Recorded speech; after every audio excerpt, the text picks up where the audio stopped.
Bom, você ouviu aí no repórter CBN que a Fundação Saúde, envolvida naquele caso de transplante de órgãos e contágio pelo vírus HIV, tem um novo comandante, né? Tem um novo chefe. Marcos Vinícius Fernandes Dias foi nomeado hoje, depois que ontem toda a diretoria da Fundação Saúde caiu, 10 dias depois da revelação desses casos de transplantes de órgãos infectados pelo vírus HIV, que acabaram resultando na infecção de pacientes. A partir dessa notícia, a gente quer falar sobre transplante de órgãos, que é um assunto bem sério, que pode envolver todos nós e que ao torno do qual ainda há muito desconhecimento. Então, o Brasil é o segundo maior transplantador do mundo, só fica atrás dos Estados Unidos. Segundo dados do Ministério da Saúde, o Brasil tem o maior programa público de transplantes de órgãos do mundo. Mais de 90% das cirurgias são feitas pelo SUS. Temos números deste ano. Só entre janeiro e junho, o Brasil fez 14.352 mil cirurgias de transplante pelo SUS. Esse número, nesse tempo, já é maior do que o período inteiro do ano passado, quando foram registrados, ou melhor, mesmo período do ano passado, quando foram registrados 13.900 transplantes. Mas aí esse caso envolvendo o laboratório PCS Lab Salem, em que 6 transplantados foram infectados pelo HIV, levantou várias questões, inclusive entre os nossos ouvintes, sobre a segurança do transplante no Brasil. E foi por isso que a gente trouxe esse assunto à baila hoje aqui no Estúdio CBN. Para falar sobre ele, 2 convidadas. A infectologista da Unicamp, integrante da Comissão de Infecção em Transplantes da Associação Brasileira de Transplantes de Órgãos, Raquel Stuck, bem-vinda. Olá, boa tarde, é um prazer estar aqui conversando com vocês sobre esse tema tão sério e tão importante. E a gente está também com a jornalista, CEO de Corpo, Cabeça, Coração, idealizadora do projeto Cicatrizes, o movimento da doação, Renata Venere. Que prazer te receber, Rê, bem-vinda. Prazer, Tati, Fernando, doutora Raquel. Tão importante, né, a gente falar sobre transplante de órgãos e a vida que acontece a partir dele, né? Estou aqui honrada. Raquel, eu quero começar infelizmente, pelo factual. Tenho que te perguntar como é que você avalia esses casos que a gente vem noticiando há 10 dias de transmissão do vírus HIV a 6 receptores de órgãos no Rio de Janeiro. Bom, Tatiana, Fernando, Renata, todos que nos acompanham, é um fato gravíssimo, é inegável, né? Se a população ficou assustada, eu garanto que nós ficamos ainda mais assustados e incrédulos. E por que esse susto nosso também, né, que somos da área do transplante? Porque nós temos o conhecimento, né, e sabemos que a nossa legislação de transplante é uma legislação muito rígida, que ela traz um delinear de todo o processo do transplante, que é de conhecimento de todas as pessoas envolvidas no transplante, então, né, a equipe multidisciplinar, os transplantadores, os laboratórios de apoio, enfim, todo mundo sabe, e são regras que foram avaliadas e depois publicadas até pelo Sistema Nacional de Transplante e pela Anvisa. Então, é tudo muito sério e tudo definido, quer dizer, tem um passo a passo e é para seguir naquele trilho, não é para sair daquilo. E sempre seguimos no trilho, por isso somos reconhecidos internacionalmente até, não só pelo volume, né, por sermos, como você falou, o segundo maior país transplantador, não só pelo número, mas por tudo que envolve o transplante, incluindo a segurança.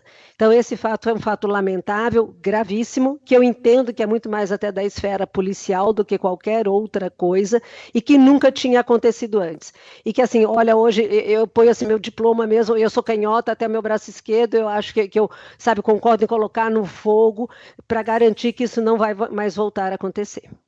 Agora, doutora, acha que depois desse caso, a senhora salientou bem que é um caso de polícia, mas depois desse caso, acha necessário rever algum protocolo do programa de transplantes? Acho que o protocolo não, viu, Fernando? O protocolo está... Claro, a gente sempre tem atualizações que pode ser feita. Por exemplo, até... Né, se você falou de atualização, hoje a legislação do Brasil não permite doador HIV positivo. tá? Como doador de órgãos. Alguns países permitem. Estados Unidos já usa doador HIV positivo há mais de 11 anos. Então, não estou falando algo experimental. Né? Então, eu acho que nós temos no Brasil, sim, que avançar em algumas discussões. E nós, da Comissão de Infecção, já estamos, assim, debatendo este tema. Claro que tem regras também para isso, para o doador e para quem vai receber. Né, um órgão, como a gente tem regra para quem vai receber um órgão de doador com hepatite C, por exemplo, que isso a gente já faz e tem regras que todos conhecem. Então, nós temos, sim, que avançar nessas discussões. Mas é claro, Fernando, nós percebemos aqui que houve uma falha nesse sistema, que é um sistema tão grandioso, né? Então a gente precisa olhar, sim, como, né, talvez dizer, para o nosso umbigo e falar, opa, né, realmente teve um furo aqui, isso não pode se repetir. Quais as estratégias todas, mas aí que o Sistema Nacional de Transplante vai adotar para que isso não tenha mais nenhuma brecha de acontecer novamente. Então vamos entender, Raquel, o processo da doação de órgãos até o transplante é estabelecido, é regido por regras, por protocolos. Você pode explicar para a gente como é que isso funciona? Bom, primeiro a gente tem a constatação, primeiro a gente vai falar, acho que mais de doador, né, agora neste momento, a constatação de morte encefálica. Então, a maior parte dos transplantes do Brasil é feita através de doador em morte encefálica ou doador cadáver, que comumente é o termo que as pessoas conhecem. Então, o paciente está internado, normalmente numa unidade já de terapia intensiva, porque caiu de moto, bateu a cabeça, teve um AVC em casa, enfim, ele está lá internado e tem um diagnóstico de morte encefálica. Tem a equipe que cuida do paciente, uma outra equipe vem, normalmente com neurologista neurologistas, e atestam esta morte encefálica. Neste momento, ele é um possível doador. A equipe conversa com a família, se a família concorda, e daí é um gargalo importante, né, na doação, se a família concorda que aquele paciente seja um doador de órgãos. A família dando o aceite, são feitos os exames iniciais, a triagem que a gente fala. Claro que não basta ter morte encefálica antes disso. Se o paciente tiver uma infecção que não está controlada, se ele já está com uma suspeita de uma tuberculose ativo, mesmo entrando em morte encefálica, ele não será um doador. Tá? Porque essas infecções a gente sabe que passa. Bom, mas ele está lá, é jovem, foi um traumatismo craniano, porque infelizmente caiu da moto, morte encefálica. A gente vai fazer os exames de triagem, exames de sangue, que são o HIV, obrigatoriamente em todo doador. HIV, HTLV, que é um outro vírus também. Vai fazer hepatite B, os exames para hepatite B, os exames para hepatite C e os exames para a doença de Chagas. Alguns centros transplantadores inserem outros exames ali obrigatórios para a sua região, mas esse é o básico que todo mundo deve fazer. Se vier exame positivo para HIV ou para o outro vírus, o HTLV, pronto, aquele doador já não é mais um doador. Tá? A gente avisa, agradece a família e pronto. Esse risco é um risco inerente aos transplantes? Essa contaminação? Não, esse risco não é para acontecer, porque assim, a gente fala que a chance de eu pegar um HIV positivo no exame de sangue hoje, de alguém que tem HIV, ela é, Tatiana, de 99%. Tá? Então, o exame é 100%? Não existe nada 100%. E também não existe risco zero na vida. Sim, tá? Mas claro, a gente tem claro. que partir disso. Mas do HIV, a chance, né, de pegar o exame positivo é de 99%. Bom, a senhora falou sobre doadores, daqui a pouco eu vou falar sobre os receptores, mas antes eu quero colocar aqui a Renata na nossa conversa e explicar para a gente, Renata, o que é o Projeto Cicatrizes. É um projeto que parte dessa necessidade que a gente tem de disseminar a cultura da doação de órgãos, né? Eu pratico muito esporte, convivo com pessoas que praticam muito esporte, que têm ali uma gana de viver. E aí eu comecei a conhecer pessoas transplantadas de coração, de rim, de fígado, pulmão, que têm ali uma gana de viver e uma saúde invejável. E aí eu falei, bom, mas como é que é esse processo, né? Eu imaginei que o transplantado tivesse uma série de impossibilidades de ter uma vida mais ativa, de praticar um esporte, e eu fui descobrindo que não. E aí eu comecei a mergulhar um pouco muito, nessa história toda do transplante, da complexidade que é. E entre todos os gargalos, né, a doutora Raquel falou um pouquinho, você tem a história da possibilidade, né, de a família doar. A família precisa dizer sim para que a doação aconteça. Então, o que eu comecei a perceber é que, de vários gargalos que existem num país como o Brasil, enorme, gigantesco, e com esse abismo social que a gente tem, né, e muito grande, difícil de chegar a um coração que demanda ali um tempo mínimo de ir e vir, o que estaria em nossas mãos? Está, sim, a gente conversar sobre isso, a gente falar, quero ser um doador. O que os médicos me explicaram todos, eles não conhecem ninguém, uma única pessoa que tenha morrido, dizendo que, olha, se acontecer qualquer coisa, eu quero ser um doador, que a família não confirmou aquilo no momento, né, da morte. Porque a grande questão na hora da perda de alguém, a gente não quer falar sobre isso. A gente vive o luto e a gente tem muitas questões, né, com a morte. A morte não é um assunto, é a única certeza que a gente tem na vida, né? É a morte, mas a gente não tem uma conversa sobre isso. As pessoas não falam, elas não se identificam como doadoras. E então é isso que o Projeto Cicatrizes faz em várias plataformas diferentes. E é muito importante que a gente fale, que a gente converse. E essa história toda também me deixou muito surpresa, porque eu também conheço muito bem ali o sistema. Não estou ali ativamente, né? Mas conheço a complexidade, converso com muita gente e realmente o Brasil é uma referência. Então é um susto e a gente não pode deixar que isso contamine, né? Também essa questão toda. Eu vou aproveitar. Vai, Fê. Não, só ia colocar que eu assisti a um vídeo e aí a pessoa fala que transplante não é doença. Exato. Transplante não é doença. É vida, né? É vida, é essa vida que acontece a partir de um transplante. Então, pessoas muito saudáveis que têm ali o seu remédio para tomar, o imunossupressor, elas tomam, assim como uma pessoa que tem diabetes toma, assim como uma pessoa hipertensa toma, eu tenho hipotireoidismo, tomo um remédio. Sim, mas a gente tem aí essa vida que pode acontecer e ela acontece apenas a partir de um transplante.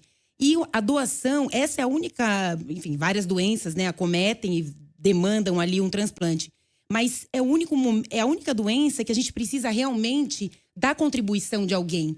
Então, também, o projeto, ele parte de 10 histórias, de 10 pessoas de diferentes idades, perfis, classes sociais, transplantes diversos, que contam essas histórias. Como é que eles, né, receberam, como é que foi a notícia de que precisariam de um transplante, como é que isso bateu neles. Mas a gratidão, essa palavra é batida, né? Mas a gratidão realmente muito bem aplicada, a palavra nesse caso, de estar vivo, de poder estar aqui. E eles só podem contar essas Graças histórias... a alguém, né, Rê? A alguém. Graças Isso é muito a louco alguém. Nesse mundo maluco que a gente vive hoje. Exato. Né? Então, é uma solidariedade, e é realmente uma continuidade. Então, ninguém vai torcer para uma pessoa morrer, né, para se dar bem. Não se trata disso, mas a pessoa morreu. Então, é o que a doutora Raquel falou. Infelizmente, teve um traumatismo craniano, morreu, né? Então, é isso. A gente precisa falar sobre esse assunto. E o Cicatrizes é a disseminação da cultura da doação de órgãos. O transplante é vida, não é aquela pessoinha no hospital. Ali a gente tem essa imagem, né? Sim. Claro que tem todo o processo, claro que nem todas as histórias são super felizes, né? Mas tem uma vida incrível, imensa, infinita aí que parte do transplante e da doação. E é disso que a gente quer falar. Raquel, o que é o Sistema Nacional de Transplantes?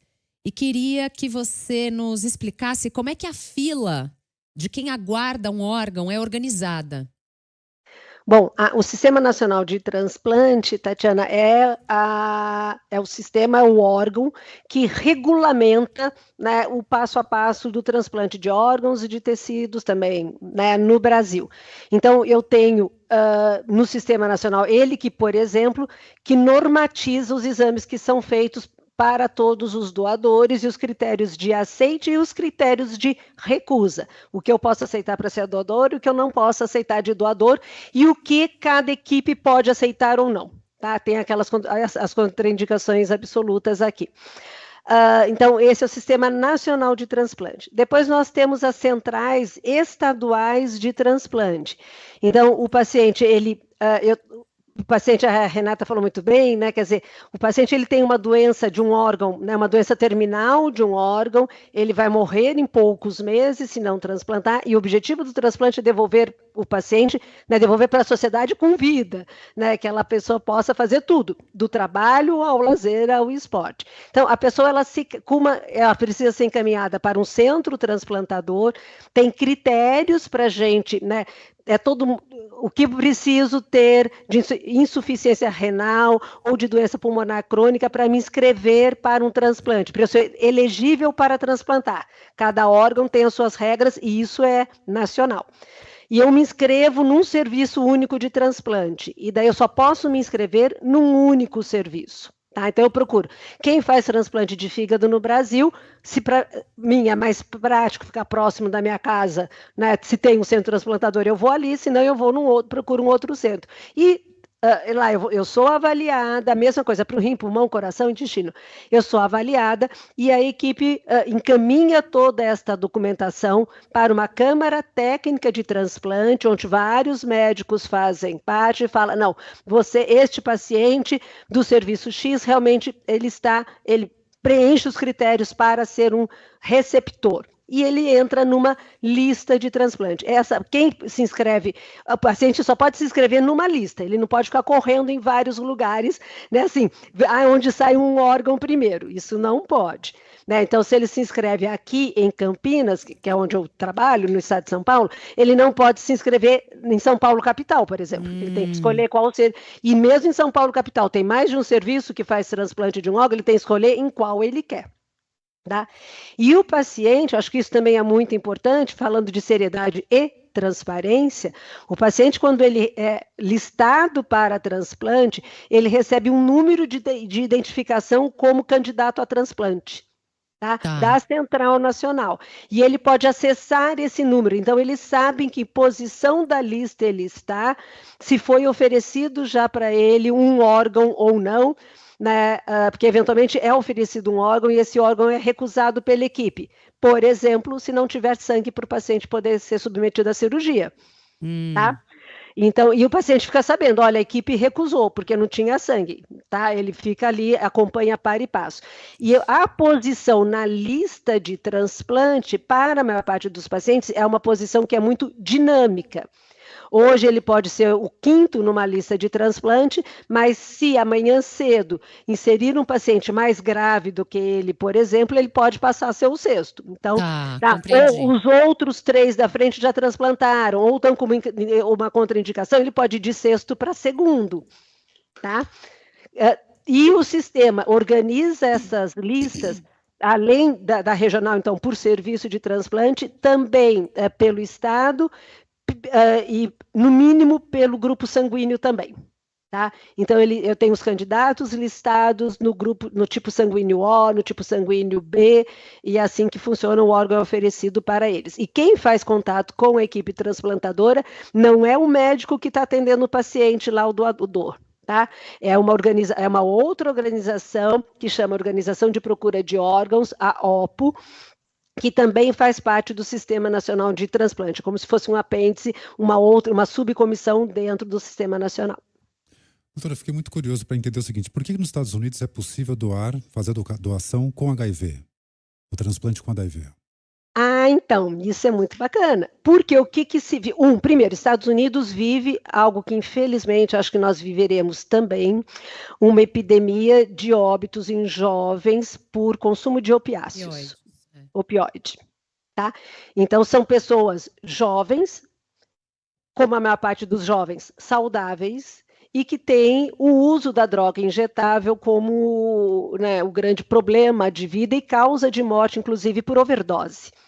Então, eles começaram a ver que tinha muito doador jovem e sem nenhum outro problema, com hepatite C e com HIV.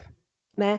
E, por outro lado, também lá você tem uma lista de candidatos a transplante que o número de doador não consegue, né, bater. Você não tem 1 para 1, você tem 7 mil doadores e 60 mil pacientes esperando o órgão. Então, isso não vai fechar, tem gente que vai morrer em lista. E daí, eles começaram lá em 2013, primeiro, ver que, e hoje, com o tratamento do HIV, com drogas que você não tem incompatibilidade, vamos dizer, não vai ter efeito ruim com a medicação do transplante, eles começaram a ver que sim, dentro de determinados critérios, eles podiam usar o órgão do doador HIV positivo inicialmente para receptores HIV positivos, que às vezes estão lá para o final da fila, porque eles não têm, o receptor HIV, ele não ganha ponto a mais por ser HIV, ele entra na lista como todo mundo, tá? Então, os outros não querem aquele órgão, tá bom, o HIV já tem HIV, claro que eu tenho critérios também para transplantar HIV, ele aceita, pronto, ele é transplantado até mais rápido. E isso trouxe uma agilidade maior, né, em você tentar otimizar estes órgãos de pessoas jovens, saudáveis, entre aspas, para as pessoas que podem receber e que são HIVs positivas também. Muito bem. Tem uma ouvinte aqui, deixa eu achar. Regina, as pessoas que querem doar órgãos deveriam fazer uma diretiva antecipada de vontade para não depender da autorização de um familiar, que muitas vezes, no momento de tristeza, pode não autorizar, que é aquilo que a gente estava falando aqui. É possível isso? Eu já avisei os meus irmãos que é para doar tudo que tiver inteiro em mim, Renata. Dá para fazer isso? Manifestar essa vontade antes? Dá, né? Tem até... Mas você vai depender da sua família. Vai depender da família. E os médicos explicam que até é importante, porque dentro da própria família, eu tenho uma médica que é dessa organização de procura por órgãos, com quem eu converso muito, e ela explica que se você tem uma família, o pai, a mãe e 3 filhos. O pai morre. A mãe e 2 filhos são favoráveis à doação. E um não é doado. Então, precisa ser uma coisa unânime para que não cause um problema familiar depois. Então, tem muitas questões emocionais, aí, comportamentais, culturais, que acabam afastando essa possibilidade. Na hora do vamos ver ali, né, morreu. A família é a única que pode fazer essa doação realmente acontecer. Então, isso não é possível. O que é possível... E o que a gente trabalha muito no Projeto Cicatrizes vamos dizer para todo mundo, no rádio, pela rua. No documentário. No documentário. A gente está a gente tem um documentário, a gente tem podcast, videocast, exposição, roda de conversa. Vamos falar que somos doadores. Então, a minha família sabe, a da Tatiana sabe, a do Fernando sabe, a de todo mundo aqui, a doutora Raquel, enfim. Então, vamos avisar, porque todo mundo sabendo, na hora H ali, eles já sabem que seria essa a nossa vontade. Mas quais né? são as principais Eu tenho barreiras? dito também, né? Só desculpa um pouquinho, viu, Fernanda? Assim, complementando, agora há pouquinho eu falei isso também, viu, Renata? Eu falei, olha, vamos falar, não é uma boa conversa de almoço de domingo, né? Eu falava, quando eu morrer, né? Ou no churrasco, mas assim, gente, todo mundo aqui é doador porque eu sou. É uma maneira talvez um pouco mais leve de você, né? Se a pessoa não pensou, passa a pensar. E você já se afirma ali como doador, né? E hoje tem uma plataforma que eu fui até pegar aqui, ó, www.aedo.org.br, que a pessoa pode se cadastrar ali, né, como um doador, e isso também dá mais força e até talvez uma ajuda para a família nesse momento difícil de decidir pela doação, né? A Aedo foi uma parceria entre cartórios e o CNJ.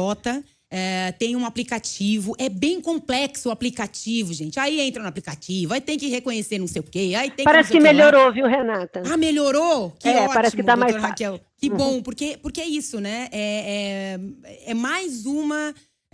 uma barreira. É mais uma barreira, né? Então é isso. Vai sim falar no almoço, no jantar, enfim, vai sair, vai tomar um café da manhã e vai conversar ali, né, gente? Ninguém vai, não, meu Deus, estamos antecipando a morte. Não, a morte vai bater e a gente não sabe quando, né? Em algum momento. A Renata, como ela já disse, ela é uma frequente praticante de atividades físicas. Foi bonita, para não dizer que a Renata é a doida do exercício físico. Não fala isso. Não. Equilíbrio. Equilíbrio é a palavra-chave, gente. Tô brincando. Ô, Rê, qual é a relação entre a prática de esportes e a doação de órgãos? E de que maneira isso aparece no documentário Cicatrizes?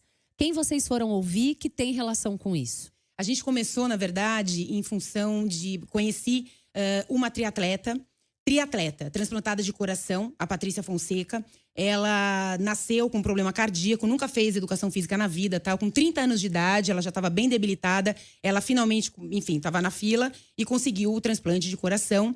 E depois ela falou, olha, pro médico, a minha grande, assim, meu desejo, meu sonho é correr um pouquinho, assim, daqui até ali, porque eu nunca corri. E aí ela começou a fazer isso de forma monitorada, na esteira, e ela começou a gostar, e ali com tudo, os parâmetros todos sendo cuidados, e aí ela virou uma corredora. E aí começou a nadar, começou a pedalar e virou uma triatleta. A Liege Galtério, que é uma gaúcha maravilhosa, bailarina, professora de educação física, teve um problema pulmonar gravíssimo. Ela estava, durante a faculdade dela de educação física, ela foi lá com oxigênio, quase morrendo, pegar o seu diploma. Ela conseguiu esse transplante e ela, a cicatriz, né? Porque o nome cicatriz? Porque a cicatriz é a história, né? De cada uma dessas pessoas. Então tem a Laura, que é uma criança que nasceu com um problema hepático e recebeu um pedacinho do fígado do irmão mais velho. Irani, Luiz, o Luiz, são 10 pessoas maravilhosas e todas praticam esporte, né? E o esporte, eu acho que ele vem dar essa possibilidade de a pessoa se sentir viva, né? Eu acho que quando a gente pensa em transplantado, a gente pensa em pessoas que têm doenças crônicas que são totalmente passíveis de tratamento hoje, né? A gente fala de sobrevida, né? Nossa, é uma sobrevida. Não, gente, sobrevida é o que a grande maioria da população está fazendo com as suas vidas, né? De não dormir, não comer na frente do computador, de ter uma correria louca. Então, o esporte, ele vem mostrar essa vitalidade, essa vivacidade, esse tesão pela vida. E o Cicatrizes parte daí. E quem fotografou, o Cicatrizes começou com uma exposição fotográfica. Quem fotografou essas pessoas foi um senhor fotógrafo já, o Mafalda, Antônio Carlos Mafalda, um figuraça, um gaúcho maravilhoso, que, enfim, viveu época da ditadura, tem uma longa história aí com fotografia pelo mundo. É ele que fala que transplante não é doente. Exato. É vida, né? E ele, quando ele descobriu o câncer de fígado, o médico falou assim, olha, você tem 8 meses. Ele, jura?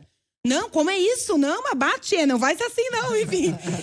E o Mafalda, ele fotografa essas pessoas. E é uma coisa linda o encontro do fotógrafo. Eu queria um fotógrafo que tivesse essa compreensão, né? Conversando com outras pessoas. O Luiz, o workaholic, nunca tinha tido nada, corredor, não sei o quê, todo dia 10 quilômetros, o cara da planilha, engenheiro, um belo dia descobriu que tinha um problema cardíaco, precisou fazer um transplante de coração, depois de medula, e ficou absolutamente também grato e mudou um pouquinho ali a forma de enxergar, enfim, de se relacionar com a vida. Dá outra perspectiva para a vida, né? Quando a gente tem contato com essas histórias, quando a gente se aprofunda um pouco no conhecimento do que é o transplante de órgãos, quem são os doadores, sobretudo quem são os receptores e que vida eles levam depois desse transplante, a gente muda mesmo a perspectiva da gente, da vida. Quem quiser saber mais dos Cicatrizes, Rê, vai onde? Vai em tudo quanto é lugar, gente. A gente tem o nosso canal no YouTube, Cicatrizes, Projeto Cicatrizes, o movimento da doação. No Instagram, a gente está Cicatrizes_projeto. Temos o nosso site, projetocicatrizes.com.br. A gente está numa plataforma de streaming, que é a Prime Box Brasil. Recentemente, tivemos o nosso documentário exibido pela TV Cultura, na semana da doação de órgãos, da data, né? E lembrando que Setembro Verde, maravilhoso, esse calendário de cores da saúde, fantásticos. Mas, gente, doação de órgãos é necessária todo dia, toda hora, né? Então, vamos falar no nosso almoço de domingo, né, doutora Raquel? Quando estiver ali fazendo uma trilha, uma corridinha, um café da manhã, um balé, seja lá, um surfando, vai lá e fale sobre isso. Fale que você quer ser um doador. Eu quero agradecer demais a presença de vocês duas aqui nessa conversa tão boa e tão importante sobre transplante, sobre os riscos que isso, né, que as pessoas correm ao optar por doar os seus órgãos. A doutora Raquel explicou muito, mas sobretudo dos benefícios que elas têm quando elas propõem a doar os seus órgãos e as pessoas que recebem esses órgãos, o que é que isso significa para a vida delas. Raquel Stuck, Tatiana, se eu tiver só um minutinho, acho que é importante, que eu tenho ouvido muita dúvida, assim, a doação não envolve nenhum risco de adquirir nenhuma doença. Perfeitamente. Tá? Então, aqueles doadores já eram HIV positivos, provavelmente não sabiam, isso a gente também não sabe. Mas a doação não coloca ninguém, nem o doador de órgão, nem o doador de sangue, sob risco. É um ato de amor, né, de tentar ajudar a vida de alguém e não coloca ninguém sob risco de nada. Perfeitamente. Raquel Stuck, infectologista da Unicamp, integrante da Comissão de Infecção em Transplantes da Associação Brasileira de Transplantes de Órgãos. Muito obrigada por estar aqui conosco nessa tarde. Doutora Raquel, venha sempre. Venho. Foi um prazer, uma alegria. Obrigado. E parabéns, Renata, pelo seu projeto. Fernanda e Tatiana, um prazer conversar com vocês. Beijão, doutora Raquel, obrigada. Renata Venere, jornalista, CEO do Corpo, Cabeça, Coração. Idealizadora do projeto Cicatrizes, o movimento da doação. Obrigada, Rê, por estar aqui conosco também, falando de um assunto tão importante. Eu sei que é tão importante para você. Muito obrigada. Importante. Obrigada a vocês pelo espaço. É lá, gente. Tem podcast também, Spotify, videocast. Vamos lá, gente. Vamos lá movimentar esse corpo e movimentar essa doação. Obrigada, gente. Aproveita o almoço da semana e do fim de semana com a família e já conta para todo mundo que você quer que seus órgãos sejam doados. Cadu, Camila, saibam. Rede CBN, top de 5 segundos.